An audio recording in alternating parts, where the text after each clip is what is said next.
ദയാലുവിൽ നിന്നല്ലേ സ്വീകരിക്കേണ്ടത്.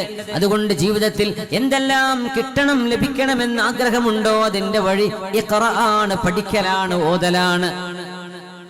വായിക്കണം, നിങ്ങൾക്ക് കിട്ടേണ്ടതൊക്കെ കിട്ടും. അറിയണം, പഠിക്കണം, നിങ്ങൾക്ക് ലഭിക്കേണ്ടതെല്ലാം തരാൻ കഴിയുന്നവനായ അക്രമായ അല്ലാഹു നിങ്ങൾക്ക് കൂടെയുണ്ട്.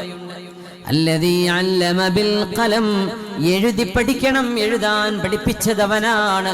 ഇദ്രീസ് അലൈഹിസ്സലാം എന്ന നബിയാണത്രേ ആദ്യമായി പേന കൊണ്ട് എഴുതിയത്. ആദം നബി കഴിഞ്ഞാൽ പിന്നെ രണ്ടാമത് വന്ന നബിയാണ് ഇനോഖ് എന്ന് ഇംഗ്ലീഷുകാരൻ വിളിക്കുന്ന ഇദ്രീസ് അലൈഹിസ്സലാം. പേന കൊണ്ട് എഴുതാൻ പഠിപ്പിച്ചത് അല്ലാഹുവാണ്. അല്ലമൽ ഇൻസാന മാ ലം യഅലം, മനുഷ്യൻ അറിവില്ലാത്തതെല്ലാം മനുഷ്യനെ പഠിപ്പിച്ചതാണ് അല്ലാഹു.